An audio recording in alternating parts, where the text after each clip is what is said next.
ایک نیک آدمی ساری رات عبادت کرتا رہا، ساری رات قیام کرتا رہا، ساری رات رکوع کرتا رہا، ساری رات سجدوں پہ سجدے کرتا رہا۔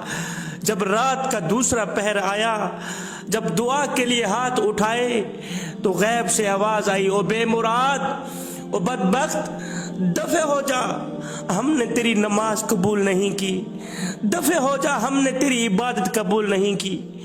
ہائے، یہ رات گزر گئی۔ دوسری رات بھی اس نیک انسان نے، نیک آدمی نے ایسا ہی کیا۔ دوسری رات پھر قیام کرتا رہا، رکوع کرتا رہا، سجدوں پہ سجدے کرتا رہا، پوری رات عبادت کرتا رہا۔ جب سحری کا وقت آیا، جب دعا کے لیے اللہ سے کچھ مانگنے کے لیے ہاتھ اٹھائے تو وہی پچھلی رات والی آواز آئی، او بے مراد، او بدبخت، دفع ہو جا، ہم نے تیری عبادت قبول نہیں کی۔ تو ساتھ میں ہی ایک مرید بیٹھا تھا۔ یہ خبر پا کر اس بابا جی کے ایک مرید نے، اس نیک آدمی کے مرید نے کہا، پیر صاحب، جب آپ کو معلوم ہو گیا ہے کہ قبولیت کا دروازہ میرے لیے بند ہو گیا ہے، قبولیت کا دروازہ اللہ نے میرے لیے بند کر دیا ہے، پھر رات بھر جاگنے کا کیا فائدہ؟ اور جب قبولیت کا دروازہ بند کر دیا گیا ہے آپ کے لیے، جب اللہ تعالیٰ آپ کی دعا بھی قبول نہیں کرتا، پھر اس قدر رات کو جاگنے کا، اس قدر مشقتیں کاٹنے کا کیا فائدہ؟ مرید کی یہ بات سن کر بزرگ نے یاقوتی رنگ کے آنسو چہرے پہ بہاتے ہوئے کہا، بیٹے، اگر میرے مالک نے مجھ سے باغ مول لی ہے تو کیا میں بھی اس سے باغ مول لوں؟ بیٹے، یہ کام تو میں تب کر سکتا ہوں جب اس دروازے سے علاوہ کوئی اور دروازہ موجود ہو۔ مرید، اگر سوالی کو ایک دروازے سے نہ ملے تو دوسرا دروازہ اس کے لیے کھلا رہتا ہے، اور یہ نخرے سوالی تو کرے، لیکن میں کیا کروں؟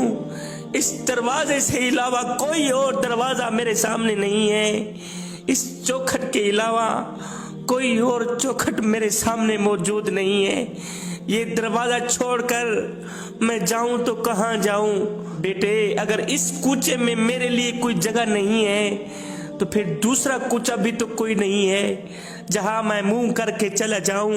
بیٹا، میرا مالک، میرا محبوب اگر مجھ سے ناراض ہے تو میں ساری زندگی اس چوکھٹ پہ پڑا رہوں گا، میں ساری زندگی اس دروازے پہ پڑا رہوں گا، اس دروازے سے ہٹ کر کہیں نہیں جاؤں گا۔ ایک دن آئے گا میرا محبوب مجھ پہ راضی ہو جائے گا، ایک نہ ایک دن یہاں پر پڑے رہنے سے میرا کام بن جائے گا۔ اے بھوکا روٹی کی طرف نہ جائے تو اور کہاں جائے، پیاسا پانی کی طرف نہ جائے تو اور کہاں جائے۔ آئے، یہاں سے سچے دل سے یہ جملے نکلے ہی تھے، ادھر میرے کریم رب کی رحمت کو جوش آ گیا۔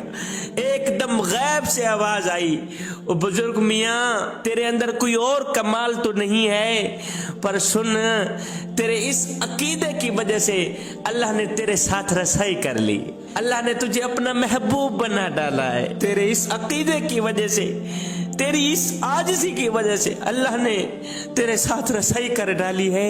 کوئی وقت نہیں لگا، کوئی ٹائم نہیں لگا، کوئی دن نہیں لگے، کوئی عرصہ نہیں لگا، ایک ہی پل کے اندر اندر، ایک ہی سیکنڈ کے اندر اندر کریم رب کے ساتھ صلح ہو گئی۔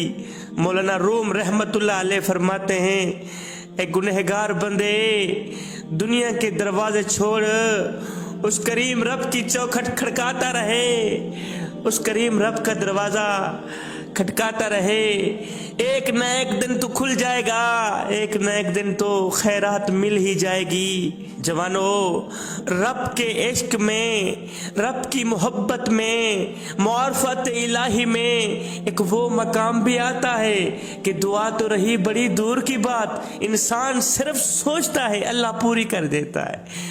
ابھی انسان دعا کے لیے ہاتھ نہیں اٹھاتا، ابھی سوچ رہا ہوتا ہے، ہاتھ اٹھانا تو رہی دور کی بات، ابھی انسان سوچ رہا ہوتا ہے، اللہ پوری کر دیتا ہے۔ شیخ سعدی علیہ الرحمہ فرماتے ہیں، بازار میں ایک آقا اپنے غلام کو بیچنے کے لیے بولی لگا رہا تھا، مگر اس غلام